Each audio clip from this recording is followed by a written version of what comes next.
ഈ രാജ്യത്തെ സ്വപ്നം കണ്ടുകൊണ്ട് ബ്രിട്ടീഷുകാരന് അടിമപ്പെട്ട് കിടന്നിരുന്ന ഇന്ത്യ മഹാരാജ്യത്തെ ആ ബ്രിട്ടീഷുകാരുടെ അടിമത്തത്തിൽ നിന്ന് മോചിപ്പിക്കുവാൻ വേണ്ടി സ്വന്തം ജീവിതം തന്നെ ബലി കൊടുത്തുകൊണ്ട് ഈ രാജ്യത്തിന് സ്വാതന്ത്ര്യം ലഭിക്കുക എന്നുള്ള ഒറ്റ ലക്ഷ്യം മുന്നിൽ കണ്ടുകൊണ്ട് എന്റെ ജീവിതം നഷ്ടപ്പെട്ടേക്കാം, എന്റെ ജീവിതം ജീവനും എല്ലാം ബലി കൊടുക്കേണ്ടി വന്നേക്കാം. പക്ഷെ ഈ രാജ്യത്തിന്റെ സ്വാതന്ത്ര്യമാണ് അതിപ്രധാനമെന്ന് പറഞ്ഞുകൊണ്ട് മഹാത്മാഗാന്ധി അടക്കമുള്ള ഇന്ത്യൻ നാഷണൽ കോൺഗ്രസിന്റെ സമരാധ്യനായിട്ടുള്ള നേതാക്കന്മാർ നേതൃത്വം കൊടുത്ത സ്വാതന്ത്ര്യ സമരങ്ങൾക്ക് അന്ത്യം കുറിച്ചുകൊണ്ട് പലരും, പല വർഗീയവാദികളും ഈ സ്വാതന്ത്ര്യത്തെ അടിയറ വെച്ചുകൊണ്ട് പലരുടെയും ഷൂ നക്കാനൊക്കെ പോയപ്പോ, മാപ്പ് പറയാനൊക്കെ പോയപ്പോ ഈ രാജ്യത്തിന്റെ സ്വാതന്ത്ര്യത്തിന് വേണ്ടി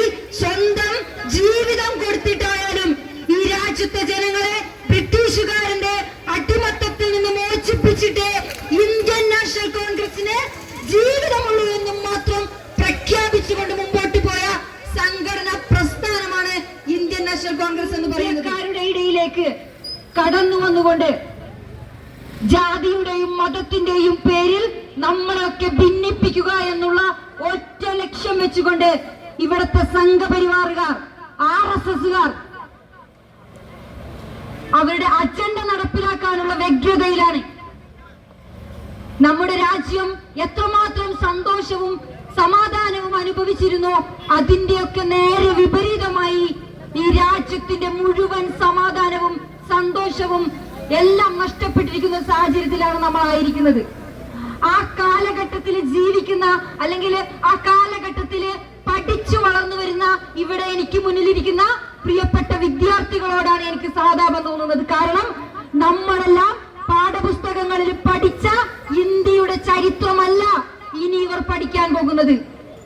ഇന്ത്യയുടെ ചരിത്രം എന്താണോ, ഇന്ത്യൻ നാഷണൽ കോൺഗ്രസിന്റെ ചരിത്രം എന്താണോ, അത് കൃത്യമായ അജണ്ടയോടുകൂടി ആ പാഠപുസ്തകത്തിൽ നിന്ന് വെട്ടിമാറ്റിക്കൊണ്ട് RSSന്റെ ശാഖയിൽ അവർ പഠിച്ച ആ ശാഖയിലെ ചരിത്രം, സംഘപരിവാറിന്റെ ഇല്ലാത്ത ചരിത്രം, ആ ചരിത്രം കുട്ടികൾ പഠിക്കുന്ന പാഠപുസ്തകങ്ങളിലെ തിക്കിക്കയറ്റി നമ്മുടെ മഹാത്മാവായിട്ടുള്ള, രാഷ്ട്രപിതാവായിട്ടുള്ള മഹാത്മാഗാന്ധിയെ പോലും ആ രാഷ്ട്രപിതാവ് എന്ന് പറയുന്ന സ്ഥാനത്ത് നിന്നും മാറ്റിക്കൊണ്ട്, വെട്ടിമാറ്റിക്കൊണ്ട് മഹാത്മാഗാന്ധിയെ കൊന്ന നാഥുറാം വിനായക് ഗോഡ്സെ എന്ന് പറയുന്ന ഗോഡ്സെ രാഷ്ട്രപിതാവായിട്ട് അവിടെ അവരോധിക്കാനുള്ള ശ്രമത്തിലാണ് സംഘപരിവാറുകാർ ശ്രമിച്ചുകൊണ്ടിരിക്കുന്നത്.